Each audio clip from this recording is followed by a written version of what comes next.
eto na naman. Pinaka-exciting part talaga ng araw ko at nagiging productive talaga yung araw ko kapag may dumadating na parcel. Hindi ko alam kung ako lang to. Pinaka-part na gustong-gusto ko yung pagbubukas ng parcel. Pag nagbubukas ako ng parcel talaga, parang feeling ko, the world is healing. So, ang dumating na parcel natin ngayon ay tsinelas. Lagi talaga ako nasisiraan ng tsinelas. Lagi itong kinukuha ng mga aso. Ewan ko ba, bakit parang tsinelas ko lang talaga yung trip nila? Bakit hindi yung tsinelas ng iba? Bakit lagi na lang ako? Ako na lang palagi. Iba na naman to, guys. Kahit di bumibili talaga ako ng mamahaling tsinelas, kaya lang, yun nga, laging tinatangay ng aso. Ewan ko ba, bakit sana all tinatanan? Ay. Pero itong dumating na parcel ko ngayon, o itong dumating na tsinelas ko ngayon, grabe vibes. Sobrang mura lang talaga niya, pero ang lakas niyang makamamahalin. Ang ganda niya, promise. As in, besh, ang ganda talaga niya. Wala akong masabi, super gaan, super comfy. Kahit isampal mo pa to sa mukha ko.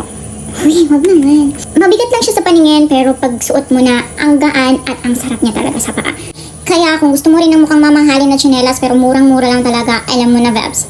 Hindi ko na kailangang i-explain pa, alam mo na kung saan bibilhin. I-click mo na yan, tapos i-check out mo na.